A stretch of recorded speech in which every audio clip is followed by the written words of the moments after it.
This is Art Sense, a podcast focused on educating and informing listeners about the past, present, and future of art. I'm Craig Gould. On today's episode, I speak with digital artist Robness about his journey through the world of crypto art. Robness is a Los Angeles-based crypto artist who has been part of the movement from the very beginning. He was a part of the group that brought us Rare Pepes and was the founder of what has become known as trash art. At the end of the episode, I'll be taking a look at some of the week's top art headlines. But first up, a discussion about the past, present, and future of crypto art with Robness.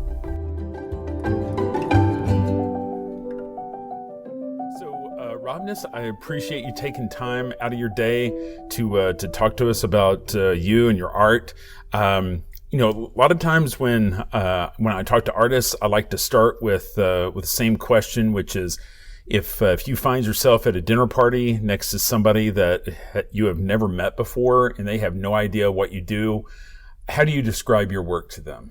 Well, first of all, I usually just say I do digital art, and it's funny you say that the dinner conversation, because it's kind of funny that I have actually had that situation, and it's actually kind of funny because you say that, and at first it's they kind of give you a weird look, you're like, right. Oh, okay, you do digital art, so you don't sell anything, right? And then then I throw the crypto thing in there, and that's still relatively a new concept, so. But you throw kind of buzzwords in there, and then all of a sudden, the person you're talking to kind of looks at like, what does that mean?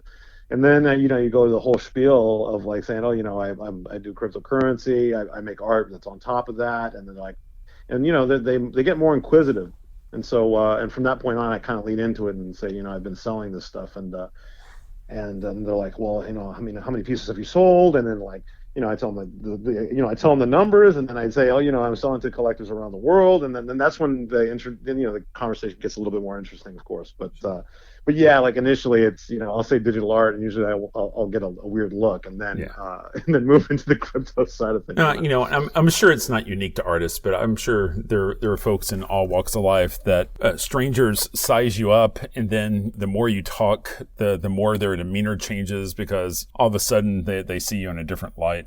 So how did it start for you, Robness? Where it sounds like you were there at the very infancy of all this. So tell me about your history in the NFT space or crypto art or whatever we want to call it. Yeah. My history has started. I got into to just cryptocurrency in general and Bitcoin around 2014. So, that's when I believe like late 2013 was when the price went to 1,000, and then all of a sudden all the inner circles were kind of talking about this this new type of currency that was floating around, and I had a couple friends that were using it, and at first I was skeptical and fell down the rabbit hole and so forth, and for the first, I'd say 2 years, it was more so just me researching the technology, what it can do, and at the time it's more so in the altcoin phase, so a lot of experiments were going down with alternative blockchains and so forth, and so from that point on, for me, it was just sleuthing around and seeing, what new projects or experiments were going on. And,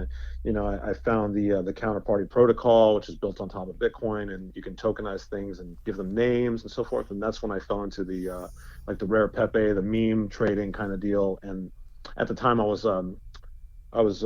beta testing two games, Spells of Genesis and Saratobi, and those are technically the first two games really on the blockchain. So I was getting used to the concept of itemization. Here's an image, and then it's attached to a token. But more so it was in game. But when I saw the Pepe memes getting made, I had to do a little research, and then I found a little Telegram that had 20 people, and we all got together and said, we're gonna issue these things outside of the because that was the first time where anybody could make stuff on their own. It was like Spells of Genesis was it was a company, and they're making their own assets and stuff, and we're just kind of testing it. But this is the first time that we could actually we can make an asset, we can name it, and then we can make our artwork and then submit it to the community and have it minted. And so that was the first time I got introduced to the concept of tokenized art and so forth. Sure. And and so that's really kind of the beginnings of that. And then from that point on, That was 2016, and until now, I mean, it's just been insane to watch the growth.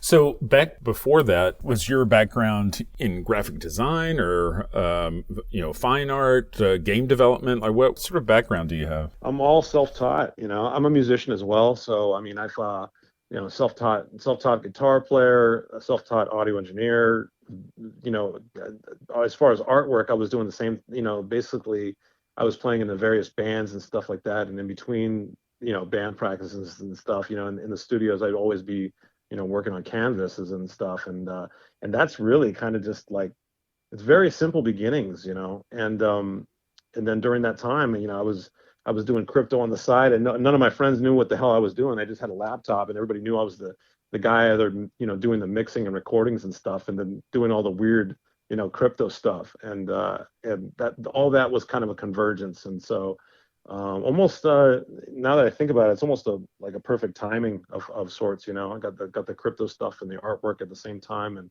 yeah, so basically all self-taught pretty much. When you were talking about that hypothetical conversation with a stranger, one of the things you said is, well, how many pieces are we talking about? How many NFTs do you think you've dropped at this point? Yeah, I think now, I've sold possibly like over 800 individual pieces, I think, Wow. in the span of 2 years. And so, yeah. And I mean, that doesn't, I mean, that includes individual style pieces, not like, I've probably sold like, over, 1,000 or maybe 1,200 of like maybe edition pieces as well. I can't really, I don't know the full count, but as far as like individual like artworks, I'd say probably 800 plus. And yeah, I mean, it was just the last 2 years have been really cool because it's just the energy of all the other crypto artist friends that I have. It's just, we're all kind of like a family. So during those 2 years, were just, I don't know if there's a certain type of energy that was coming out, but we all just were making so much material, and yeah, I know it was great to see. Yeah, I'm definitely proud of it. So, when I look through your work on OpenSea, it ranges from work that is probably more closely related to memes to stuff that's like really sophisticated.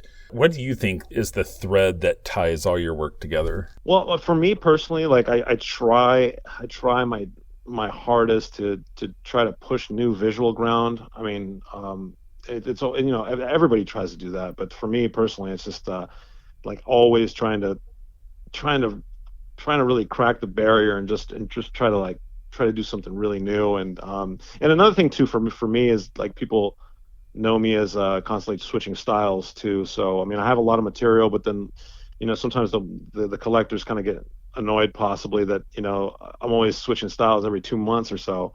But for me, it's more of just being kind of mercurial in that sense where I'll try to develop a certain style. I'll start researching it or go full into it, and then after a while, I feel like I'm done. I'm done with what I've had to say, and then I'll make a jump. And usually, I'll have a couple weeks or maybe months and just trying to figure out what I want to do next. And if I find a new technique or approach, I'll go through it. But as far as a common thread, I mean, for me, it's definitely I try to be with the crypto culture in a sense as far as like speaking to it. And so and for me, it's hard to describe that, but it's like it's the way you move. It's the way you move in the community and the way you express yourself in that community. So I mean, there's a couple pieces I've done that have been like quote unquote performance art, but it's in the context of crypto, the culture in a sense, and so I try to keep that in the mix as well. One of the veins of work that I really admire of yours are these ones that are really based on glitches.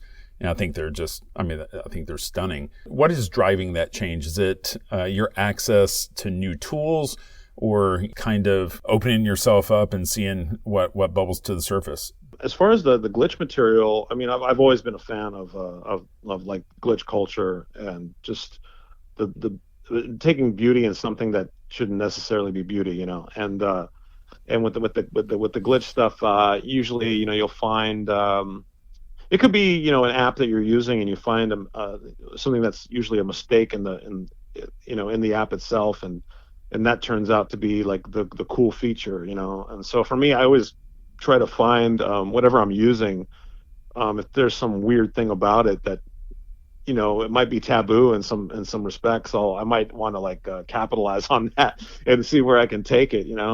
Actually for some of the glitch stuff, I found a couple good like painting apps that were like in the glitch style. But it's funny because some of these apps are on the phone, so I'll Mm-hmm. make some of these pieces on the phone. But the funny thing is that like um, some of these apps, they have some certain characteristics. If you like really look, it might be a real simple app, but Mm-hmm. if you input certain types of material into it, it might act differently depending on what you're putting into it. So like for Right. example, like there's one app I'm using, and like I take pictures of like TV screens like really up close, so I get the photons and stuff, Mm-hmm. and and I don't know how it works, but the texture that I get out of that, because the phone, the way I take the picture, it comes out like really really nice, and when I start using the glitch app, actually it accentuates the photo itself, even though it's all digital. Like there's no other way I could have done that, so for me that's like almost as pure as like using paint in a sense, so some of these like glitch paintings that I've done, they really look good on screens, which I think is perfect because that was the medium I was using to begin with. I was using a phone, taking a picture of a phone screen, then I'm using it to make on a glitch app to kind of remix it in a sense. But the way it like gets repurposed and put back on the screen, it's almost like it's just like was made for it, and the backlighting and everything. So all these like things I kind of like take into context, and yeah, oh, like for me, yeah, totally love glitch culture. I mean, everything about it. Used to be a big vaporwave fan, and there's some elements to that have a little bit of that element as well, inside of it. What about video versus static? Like, how do you choose? Is it again a matter of like what the tool of the day is capable of, or do you have a preference one way or the other? As far as like motion and Yeah, like still, yeah, motion versus still. yeah. It's it's weird. I really don't think too much about whether a piece I'm going to make is going to be motion or still. Usually, if I start working on something, the piece will kind of tell me it like needs to move or something. It's really weird. I mean, I'm known to do a lot of still work, and like I have a couple of other crypto art friends that do still work. They're mostly known for that as well. But if I feel like it needs to be animated, I'll definitely do it. I've noticed.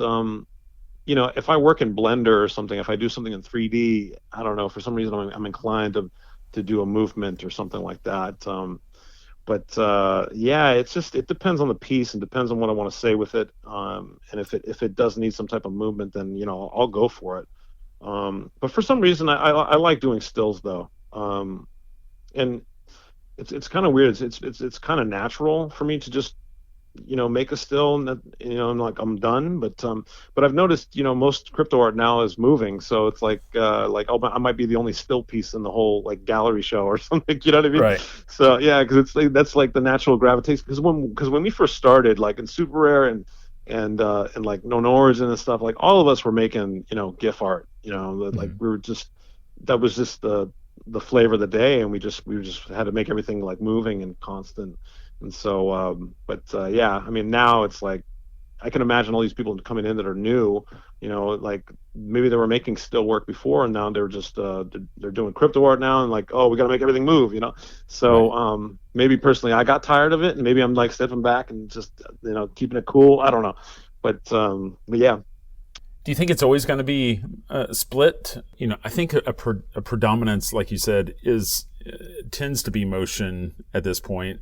What do you think? Is it? Do you think it's going to be 50-50 motion and still, or what do you think? Actually, I was making a joke a couple days ago. The whole trend with the profile pic. You got the CryptoPunks, Bored Right. Apes. That whole it's almost like another industry for me. Like Mm-hmm. it's an industry within an industry in a sense, and most of that stuff's like still work. Which Mm-hmm. I think is kind of funny. It's like the still has become the most popular now. Now that I think about it, because the CryptoPunks, they're all static images, and truth be told, it's the only reason why is because the algorithm is a lot easier to do with sectioned or like layered images and so forth, layered Right. stills. I mean, probably in the future they're going to get to the point where they can start layering video or something like that, and so forth. But for now, I mean, that the easiest way to do it is that way. So So in a sense, like still work has really just taken off as far as volume and sales and stuff. So, but then you have like, there's a crypto artist segment that's like, oh, this is the PFP. This is just profile pictures. I'm not saying it's not art, but you know what I mean? Like the people, there's some people that are like, no, that's a different sector. And so, I think it is kind of 50-50 right now, to be honest, because you go to any crypto art gallery, most of the stuff you're seeing is 3D work or really, really refined stuff. But yeah, I think right now, definitely 50-50 for sure. So you were talking earlier about the Rare Pepe Trading Collective. What year was that? Oh yeah. That was 2016. That's ancient history in this space, right? And It's an so eternity almost, yeah. yeah, and so I think that's something you kind of hang your hat on. But tell me about 64-gallon toter. Yes. Yeah, Explain to people what that is and what kind of happened there. Yeah. So the 64-gallon toter, it's a piece I'm definitely known for. It spawned the like trash art phenomenon movement, whatever you want to call it. It was a piece that I made in reaction to a friend of mine getting removed off the Super Rare platform, in regards to copyright and like community disputes and so forth. But basically, like they removed him. Max Osiris, he's another artist. He's a friend of mine, like a kindred spirit, in a sense. And yeah, I mean, they removed him. And for me personally, it was like seeing a brother kind of get tossed off the train. And so I started making some reactionary art to it. But at the time, I was making some artwork using this app called Photomosh, and it's like a glitch app. It's like a web app that you use, and a lot of like people in the glitch community would use it as well. To be honest, truth be told, I was using that app like 2 years before I even got into Super Rare, so it's kind of funny. But yeah, like there was some community members, like some artists that were talking. They did not like the GIF art that I was making. They said it was trash, or some of the collectors said it was trash. And so basically, for me, I kind of took that as a badge, and I said, you know what? If they're gonna call it trash, I'm just gonna own it. And so I started making like trash can GIF art on Super Rare, and and kind of just cranked it to 11. And then I made a couple of like obscure like trash pieces. I made one called Brute Trash Can, but it just looks like it's like got a white background and like a cut in the center, and it's just like a glitch like animation. Mm-hmm. And basically it's like an obscured trash can. Like I actually used a trash can, but I really affected it so you couldn't see it. And I don't think anybody got the joke. And then I kept making. I made one more, and then I made the 64-gallon toter, and that's when I got removed. And so the reasons why I got removed were because of copyright. I basically violated the terms and regulations, and basically they thought I had I took a Home Depot picture of a trash can, and because of that it was copyright infringement, whatever. And I got removed, and the image got removed. And so from that point on, other artists heard about that, and they kind of thought it was silly, and they started making trash art. They started making trash can remixes and this and that, and I told everybody, I said, it's open source, so go ahead and do it. And from that point on, I think we have probably thousands of trash art pieces from like, hundreds and hundreds of artists around the globe that have made pieces. Sure. Yeah. It's truly. I mean, I'm truly humbled by it. I'm to be honest, like I'm still kind of like in shock. I mean, it's like a meme in a sense, and it keeps permeating. So yeah, that's the genesis story of that. And the piece, you can still see it on the Super Rare contract. Right. If you go to OpenSea and type 64-gallon toter, you can still see it. It's there. It's just not on their platform, their Web3 platform. So. Yeah, I mean it's a really interesting story because I mean you violated their user agreement, but I mean like in the nature of the art world, image appropriation happens all the time. And, in most of those cases, you're kind of within your First Amendment right of expression as long as you're making an original. And there are plenty of stories. You can just start with somebody like Richard Prince, right? Mm-hmm. Just appropriating all sorts of imagery. I mean, you've been here from the very beginning. Where do you feel this space is headed? Where do you think we're going? Yeah. Well, I mean, the Coinbase news the last 2 days. I mean, that they're gonna make a go for a Coinbase NFT marketplace. So we'll see how that goes. Now, I mean, there's obviously like two views on that, but we'll see how they do. But it seems to me that I think the NFT space is going to start maybe forming its own like social media aspect. I think a lot of the action happens on Twitter, because Hmm. it's just the only way most crypto people can communicate, and it's crypto native. I mean, I remember seeing Twitter like around 2014, when like Vitalik Buterin like started his account and stuff, and no, all these people were unknowns, and they all grew up. They basically just made names for themselves off of that platform. So everything's native there. So that's why, I mean, for me, it was natural for crypto art to go straight to Twitter and DeFi and everything, because everything's there. And so, but now that I think about it, you're seeing OpenSea. OpenSea technically, with if they had a messaging system, it technically is a social media in its own way. We just don't have a way to communicate on that platform. So I think like seeing Coinbase try to do their thing, I think they want to try to bridge that gap. It Hmm. seems like they want to kind of do like I don't want to say Facebook NFT, because I really don't want it to turn into that. You know what I Right. mean? I want something cooler than that. I don't want to like have an old model used for something new.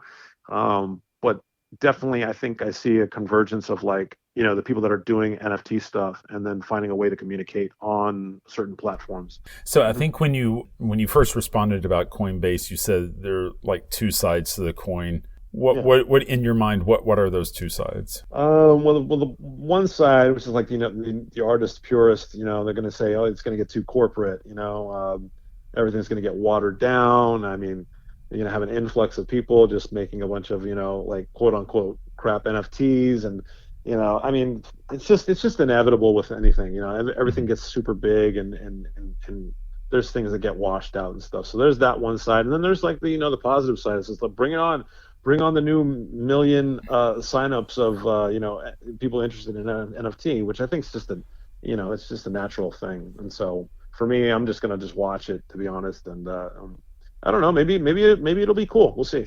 So what hurdles do you think stand in the way of this space growing to the next level? I think the influencers in the NFT space are kind of getting a little, I don't know. There's a lot of flexing going on, and I understand that.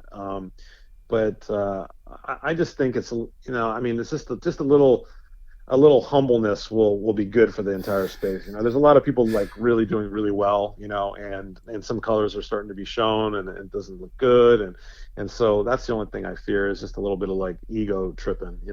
Sure.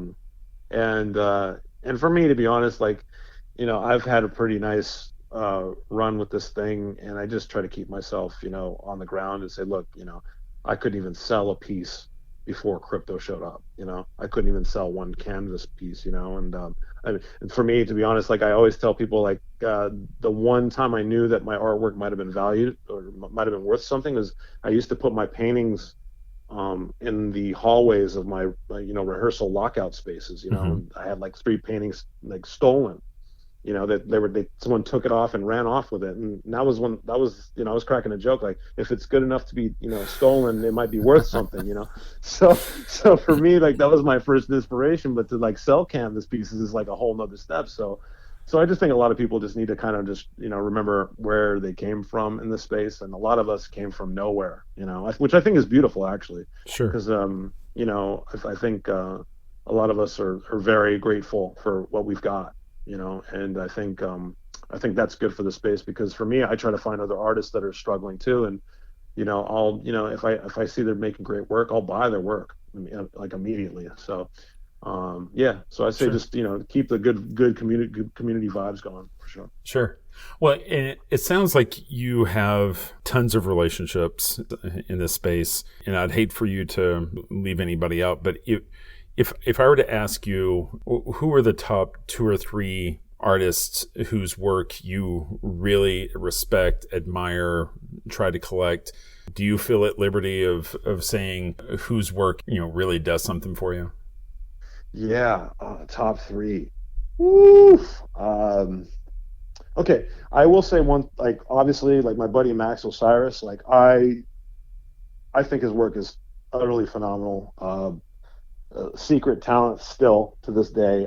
He does like this type of it's like it's like gangsta transdimensional art. Like he's able to like take the whole, for me, like transdimensional art, psychedelic art, it kind of Mm, gets into like some like cheesy area, like it's not fine art.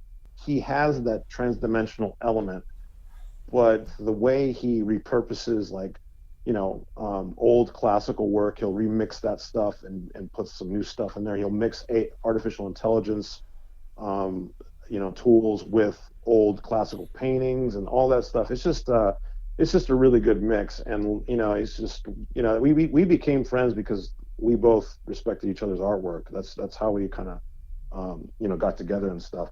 But yeah, Max Osiris. I'm gonna say X copy because hmm X has been consistent ever since I saw him in the early days of Super Rare.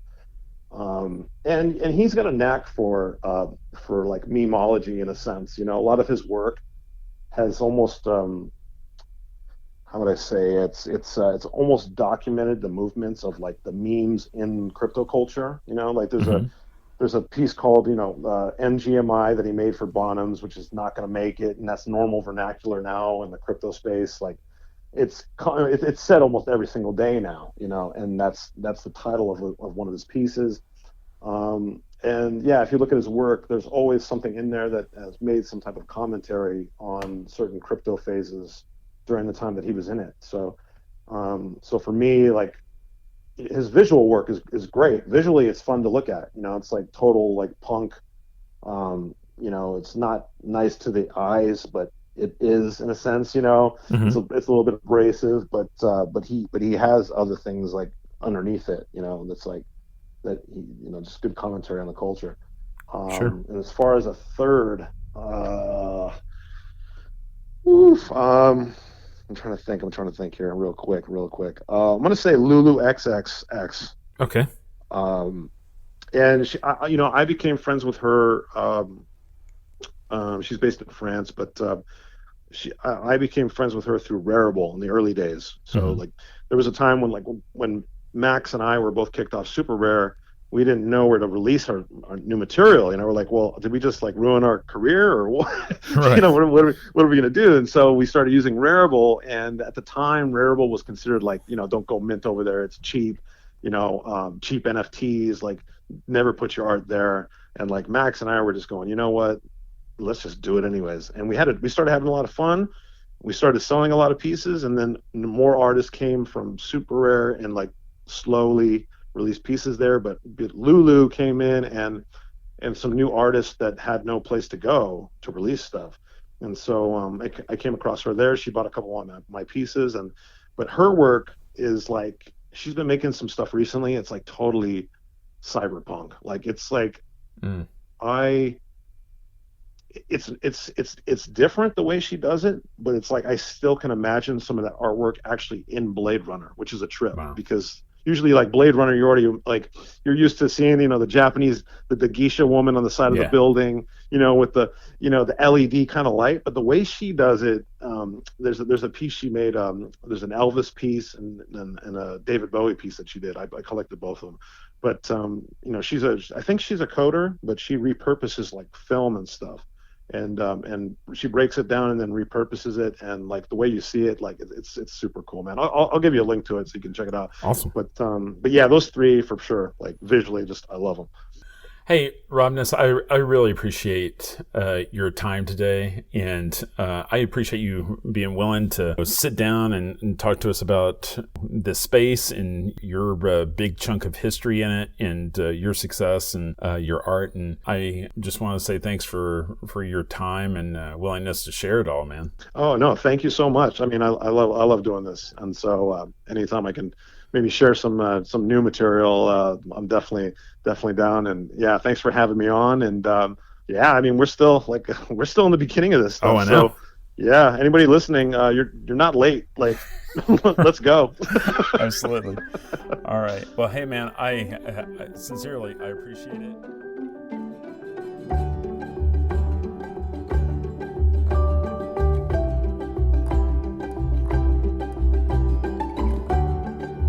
And now, the news. It seems there's always news about Vincent van Gogh, and that holds true for this week. A compelling collection of Vincent van Gogh paintings of olive groves has come together for the first time as part of an exhibit at the Dallas Museum of Art. Van Gogh painted 15 plein air paintings of olive groves in the time he was a patient at the mental asylum just outside of Saint-Rémy-de-Provence. Of the 15 that we know he painted during this time, 12 are included in the exhibit. The other 3 are held at institutions where the donor specified that the works were to never travel. Bringing the paintings together has provided researchers an opportunity to closely examine the works individually and as a group, which has resulted in some surprises. Painting plein air with such thick impastos was an invitation for things to find their way onto the paintings. One of the paintings revealed a blade of grass among the impasto. Another revealed a 2-inch long trail of footprints from an insect. But most surprising was the difference in colors between 2 images that should be practically identical. Both olive groves match, the skies are identical, one has a pair of harvesters that the other doesn't. But the big difference is that one has rich, warm reds on the ground throughout the composition, while the other is rather gray. The difference is tied to what is called color fastness, which is a measure of how sensitive a particular pigment is to fading. It appears that the pigments used were likely from cochineal insects and subject to fading. This is not uncommon with red pigments, and it's possible that the painting had been exposed to direct sunlight at some point, which would have exacerbated the problem. Van Gogh and the Olive Groves runs at the Dallas Museum of Art until February 6th of next year. In my recent conversation with artist Sarah Zucker, we discussed the benefits of being a prolific artist. In particular, if a masterpiece is a 1 in 1,000 work of art, maybe you need to make 1,000 pieces of art. That conversation came to mind this week as I read about the new Munch Museum in Oslo, Norway, which will house his life's work, which was donated to the nation upon his death in 1944. Edvard Munch is of course known for the iconic painting The Scream, but I think many casual art fans would be hard-pressed to name another painting by Munch. So, was The Scream a 1 in 1,000? Well, try 1 in 28,000. The massive 28,000 pieces that he left to the nation of Norway has moved into a new 13-story museum and research space overlooking the harbor in Oslo. After almost a dozen years of starts and delays, the new museum provides a safe new home for the paintings, drawings, sculptures, and prints by the iconic Norwegian artist. The country moved to finance the massive project after a high-profile theft of one of his versions of The Scream at the former Munch Museum in 2008. The piece was recovered, but it was obvious the collection needed a new home that provided adequate space and security. Have you ever forgotten about that $4 million Warhol that your ex-girlfriend gave you? No? Well, me neither. But not Alice Cooper. Turns out the rock legend had a swim through New York on his way to superstardom and became friends with Warhol back in the Studio 54 era. It sounds like Andy liked the surreal nature of Cooper's shows. Cooper's girlfriend in those days was Cindy Lang, and it turned out she was connected with the large circle of friends, employees, and hangers-on that surrounded Warhol. It was in those days that Lang had one time given Cooper a Warhol disaster print of an electric chair. But those days can be a little hazy to recollect for Cooper, if you know what I mean. So the print stayed out of sight for decades, as Cooper tells the story.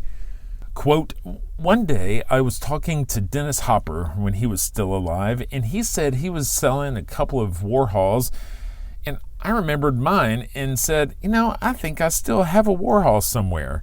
So I went digging around looking for it. Well, it turned out the print was in his garage in the tube that it came in. If you go 40 years without opening a gift, you can probably handle parting with it.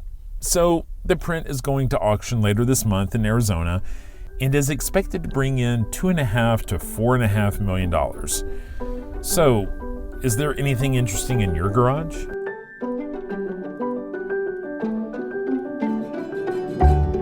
That's all the time we have for this week. You've been listening to Art Sense. You can find the show on Apple Podcasts, iTunes, Google Play, Stitcher Radio, Spotify, or your favorite podcast app. If you've enjoyed this podcast, be sure to subscribe, and while you're there, please rate the show and leave a quick review. Your feedback is the key to other folks finding us. If you'd like to see images related to the conversation, read a transcript, and find other bonus features, you can go to cambia.art and click on the podcast tab. If you'd like to reach out to me, you can email me at craig@cambia.art. Thanks for listening.